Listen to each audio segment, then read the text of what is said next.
welcome to the All About the Balls podcast. We are three mates who love talking about sport. When it comes to cricket, we've got an opening bowler, as long as he's the skipper.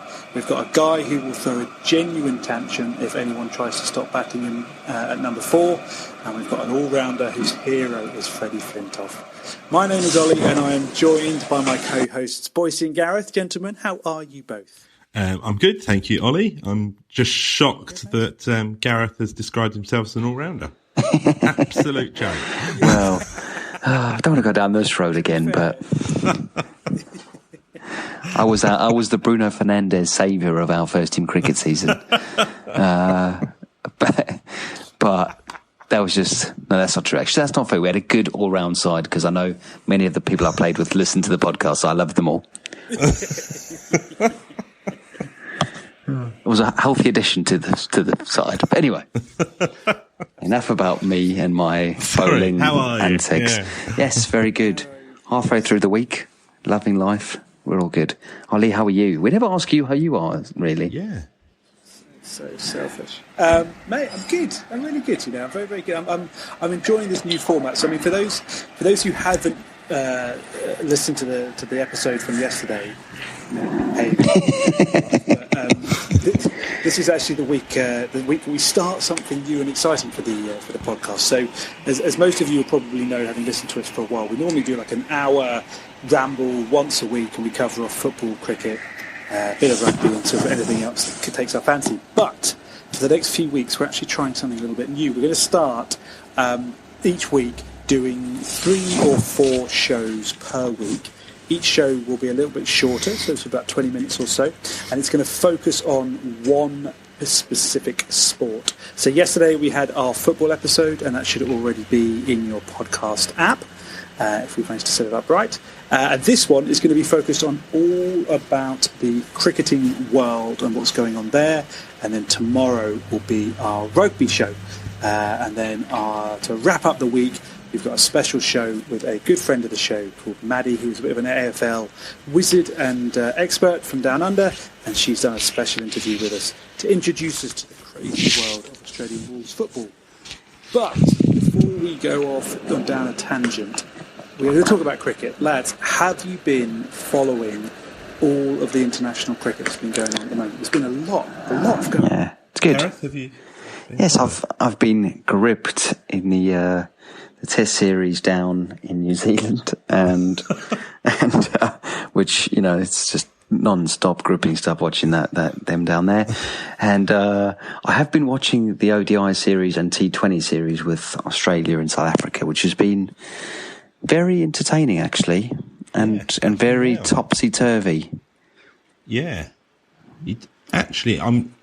Every game I think that the other team is going to win, and you can't predict what's going to happen. Yeah. South Africa seem to turn up, which is good, and nice to see the Aussies aren't getting it as their own way. Yeah, definitely. Do you know what? I totally agree with you. Like the T20 stuff in particular, it is so hard to pick. Like, it's almost like, you know, like Moneyball, where you can there's a team across the season can sort of pick up enough wins and whatever by getting a group of players together. But with T20, it's just any given Sunday, man. Great film referencing. So it's like they turned up at a Field of Dreams or something. But like, it's crazy because the first game in the T20 South Africa Australia series, South Africa lost. It was about 107 runs. Then they won the second one, and then they decided they lost by 97 runs. So those are two huge. Especially in T20 cricket, I mean. To lose, in 20 overs, to lose by over 100 runs, that's insane. Ashton Agar got a hat trick. Did he? Is he still around? Yeah, he's only about 24. It does feel like he's been playing. It does feel like he's been playing for years and years. Yeah. Because he played in. Did he play the Ashes 2 England series ago? Yeah, it did seem ages ago. Did he? Was he the one that got like 90 odd? Yeah, it was absolute class. As a 24. Well, okay. Someone Google that. Someone Google that. Well, we're on it. But no, I think predictions. it's really good. I think it is quite. It's good to see South Africa competing. Ashton Agar, just sorry to interject there, Boise, 26. Oh my God! Fair play then. Test debut 7 years ago. He's not. John, look at some pictures. He's not aging well. Well, he's shaved it. Agar, jeez. Does that fall under not aging well? Yeah. He's always had significant ears. He's not aged well. His eyes look the same. I'm not a doctor. I'm not a doctor. What happens to your ears as you get? On your ears, one of the things. Yeah, but that would be fair speed. I mean, that's over 7 years. yeah. You've got the ears of a 67-year-old, but you're 26. It reminds me of that. It reminds me of that health check I did when my internal body was the age of a 50-year-old, and yeah. So, I mean, how we laughed when we thought I had kidney problems, but it was hilarious for everyone. We should definitely do that. I don't know why, but we should do that as a show. Like, we should all go and get out. Should be a competition to show how old Yeah. the Well, I think I would comfortably come third. Oh, I don't know. I think it could be really close. I'll be honest, I don't think any of us are going to be looking at the right side. Yeah. I don't think my squash game once every 3 to 4 weeks is going to really offset the booze and lifestyle. To be fair. Is that what you're having a second burger of the week? Yeah. I mean, so, but yeah, sorry. Anyway, what are we talking about? Look, Boise, you're right. It is good to see. It is good to see South competing, but it has also been quite a brutal sort of season for them, hasn't it? They started off really well against England and then got pounded in the Test series. They started off well in the sort of in the shorter formats again, and then got pounded, and then got spanked. And then again, started well against the Aussies in the T20 and then lost. They have picked up a bit in the one day series. The first game they won. Yeah, pretty well. 74 runs. Yeah. That's a solid victory. Klaassen got 100. He looks pretty good, actually. Exactly. There you go. They're a team in transition. Yeah. And it's probably good that they're playing two such strong teams because it means the guys that are coming in and are new to the team are having to step up quicker and actually get a bit of a baptism of fire, I'd say. So I do think it is a good thing, and good luck to them, really. They do have a completely new side, really, don't they? Yeah. Do you think in a year or two they're going to see the fruits of this? Then? Yeah, I think so. I hope so. Should be right. I mean, I think I mentioned to you boys, there's a lot of politics in SA cricket, obviously, and the powers that be are apparently just waiting for the Boucher-Smith regime to fall flat on its face, and so they can all go, "I told you so."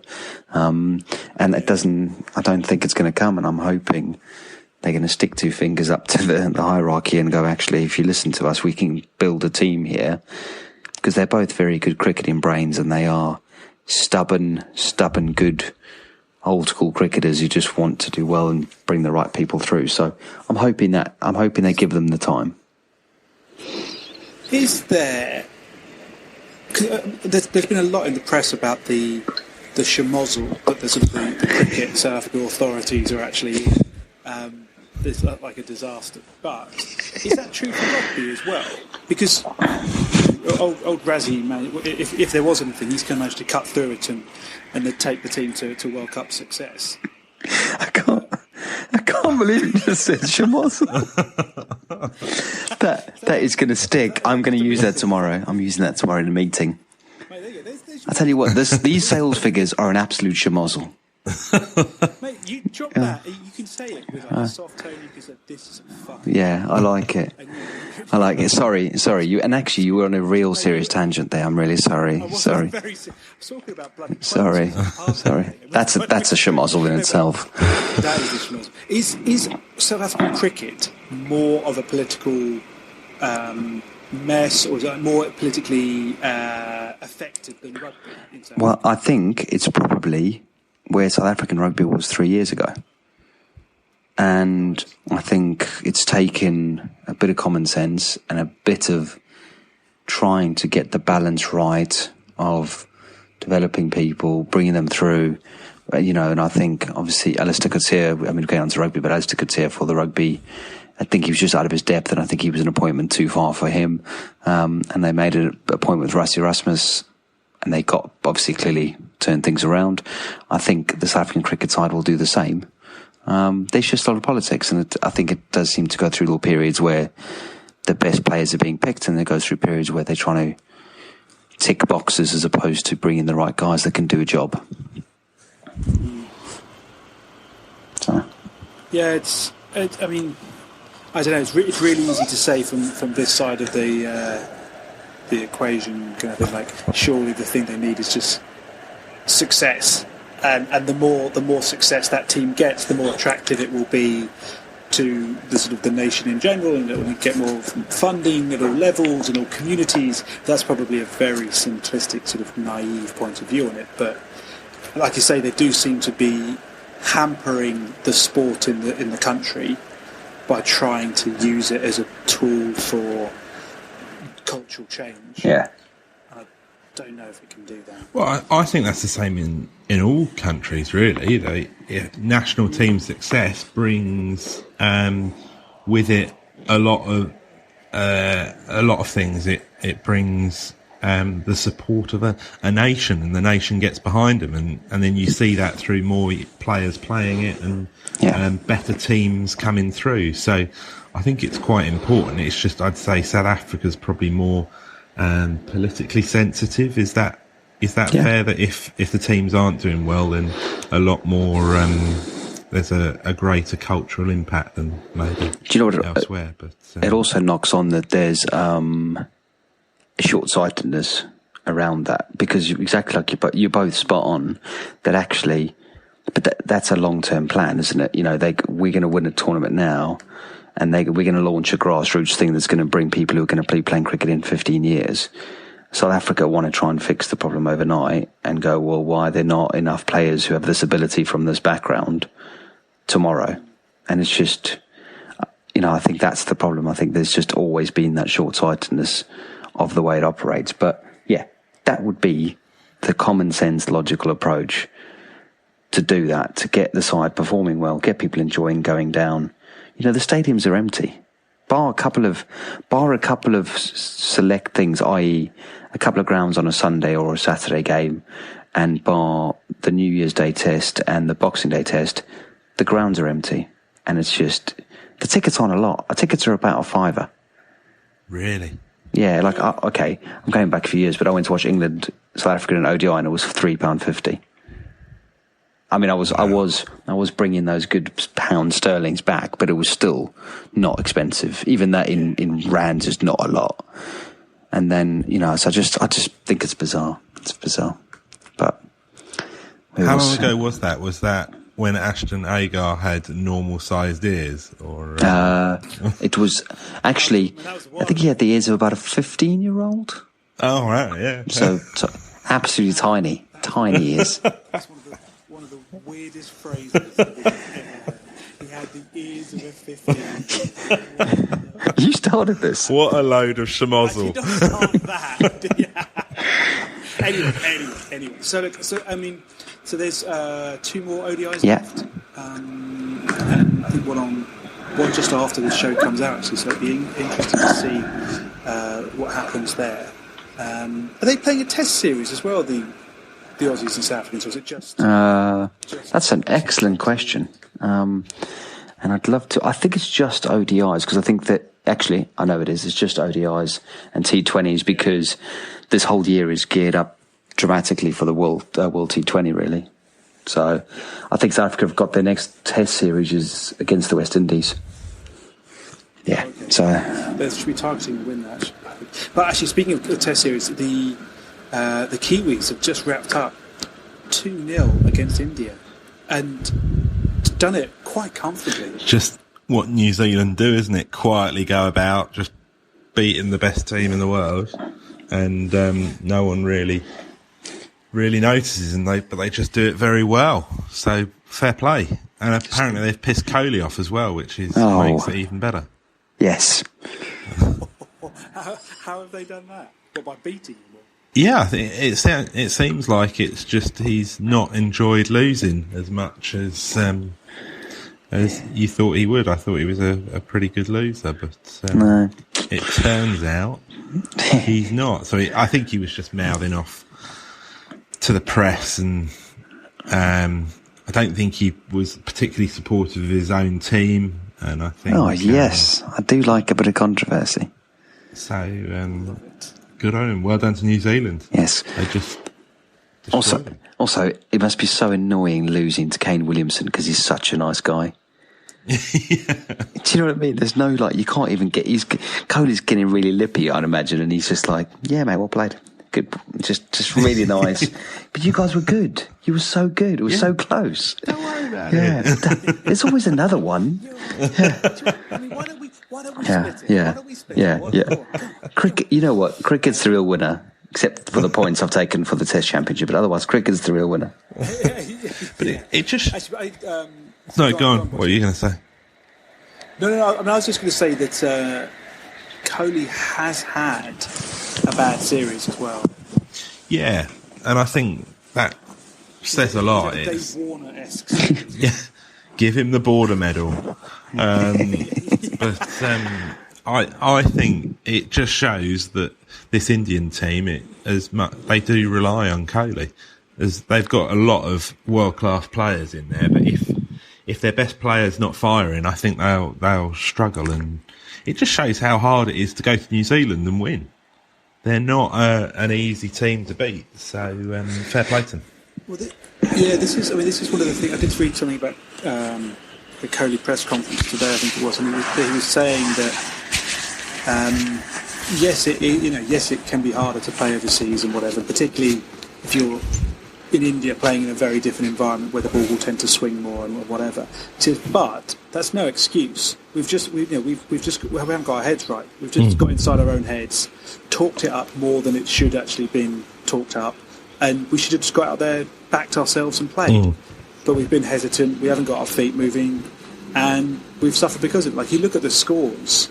What was it? 165 in the first innings, then 191.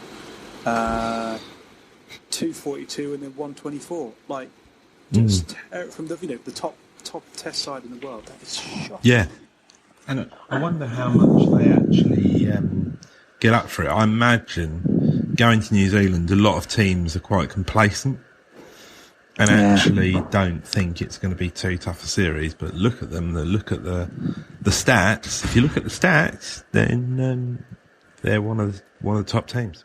I mean, it is bonkers though. It's definitely, this has been a series for the bowlers. I mean, the top run scorer in the series on the two Test matches in total is Tom Latham with 122 runs in 4 innings. Ridiculous, isn't it? He's the top scorer for the whole series. It just shows it was just completely skewed around with the ball. I don't know much about how the sort of the World Test Championship thing works, but can a team sort of basically just win at home? Can a team just basically win at home and then pick up one series away win and that be it? Well, how much do they need to win overseas to stand a chance of winning the whole thing? I haven't asked that question very well, but like, you know what I mean? Like, yeah. Can they just win at home and still win the series? Basically, just win at home. I think, and then pick off some of the lower sides away, and that's it. Like, do they have to be? Well, you get more points. Away? Do you get more points for? I believe you do. Yeah. Well, I think. Wins. Yeah, and also I think it's divided on the amount of games in the series, isn't it? So is it it actually? Does it matter if, like in a 2-match series versus a 4? It's quite a complicated way of doing it, but I think they're trying to even it out. I think it is, yeah. But I would hope that you get more points for winning away, because it does seem that most teams will win at home, and then lose away, with the exception of England, well, Australia and England, and England, South Africa. In the championship, county championship, they do, the away team gets to choose. Is that right? Or did they do that? The toss. Yeah. Yes. So it came in last year. Really? Yes, the away team automatically Win the toss. It can either choose whether to bat or bowl first, or have the toss. So if they don't want to make the decision, they can still have the toss. But it's up to the away team to choose. Which I think is quite a good rule. I think it's a great rule. Yeah. I don't think it can come in at test level, personally. I think that test level, it shouldn't be brought in, but I think it's good county championship. What's your thinking behind why it shouldn't? Because I think international level is a step up, and I think that you shouldn't really... Yes, the home team's at an advantage, but I think that's the same for any team playing at home. So why try and even it up? I don't think that really makes a difference. If the away team came over and won every single toss, then are we saying that they should win? I don't think it's that important. There's a lot more to it. It'll be interesting to see the stats, like if someone actually did an analysis of all the tosses won from away teams, what the results are, to see if it actually has a bearing, or if it is just... I can't remember which series it was, but one of the Ashes series, definitely in England, I'm sure the England captain won every single toss. Was it the last series, one before maybe? Or was it a while ago? I have a Was it Cook? I need to look up. I think it might have been Cook, yeah. Total tangent here, but I have just found the Virat Kohli press conference after the game, and he's having a proper... Oh, yes. So the interviewer, or the journo, says, Virat, what's your reaction to your behaviour on the field? You were swearing at Kane Williams and swearing at the crowd. As Indian captain, don't you think you should set a better example and tone it down a bit? And Kohli's then responded straight away and just gone, what do you think? And the journo said, well, I asked you the question. And Kohli said, well, I'm asking you the answer. What? And he goes, mate, you need to find out what exactly happened and come back with a better question. This is ridiculous. Amazing. So he's done a Jose Mourinho and just reversed it all. He is properly reversing. Oh, I like it. But yeah, he's not happy. Very nice. So, and before we wrap up, what about the Women's World Cup, the T20 that's going on at the moment? There've been some absolutely cracking games. Yeah, I think it's a shame that it's not on terrestrial TV. Yeah. I think it's they've missed a trick, and whether I'm assuming the rights were sold long ago, but it's this type of thing that I think if they could get it on terrestrial TV, certainly here, it would help build the game, and I think it's a shame that hasn't happened. But yeah, it looks like it's a good tournament, especially if more people can watch T20 cricket. It's obviously not as long and more exciting, so I think more people, new people, would get interested in it. But, I think the semi-finalists could have been predicted relatively easily. But like the big four all going through. So India, Australia, South Africa and England. Are South Africa through? I think they've got... Yeah, they're through. They're through. So I think if they win their game against the West Indies, they finish top of the group, which means they will then play Australia, which I don't know Australia are much higher ranked than India, aren't they? Well, not much higher, but Australia they've got a good side. Yeah, I thought they were. So Elise Perry, yes, the superstar, so to speak. So I think they lost to India, but you'd expect to win it. Let's be honest here, chaps. Who was surprised to see Thailand? I love it. absolutely love it. Love it. Good on them. Good on Yeah, them. I do love I love a random team. Just love it. That is quite random because I have never seen the male Thailand cricket team come near anything. You haven't lived. They're in the 4th division, and they are worldies. Some of that, it's just great to watch. It's great to watch at that level. It's great to watch. But I just love it. Like I still love, and this is going back onto the other one, but I still love Afghanistan playing cricket. I just love it. I know. I think it's so cool, and I actually just think, like I say, seeing different countries play a sport that is so just narrow, I suppose is the only way I can describe it, in terms of there's only limited nations that actually are even renowned to play the sport, that I just think it's really good. I think it's good for the sport. So come on then, let's wrap this up. We've got prediction time. It's South Africa versus Australia in the second of 3 ODIs on Wednesday this week. Starts, I think, at 11 a.m. South Africa won the first by a decent margin, 70-odd runs. I think they're going to get smashed. I think, Really? yeah. I think mean, Australia will win it. The series and summer for South Africa in limited over cricket suggests a loss, doesn't it? It's win lose. So I think we'll go, but that does bode well because that means we should win the series 2-1. So I'm going to go an Australia victory, but I think it'll be a pretty close game. I think, but Australia victory, but a South African series win. Whoa. Okay, nice, like that. I think, we're all going to go up for an Aussie win in the second one, and then we'll pick up. We'll see what happens in the third. Yes. But look, gents, it's been a pleasure as always. Absolutely. Our first cricket only. Yes. Podcast. Well played, gents. Yeah, well played. Straight back. Yes. Hope everyone's enjoyed that. That's our second of 4 episodes this week. So we had our football one yesterday, cricket today.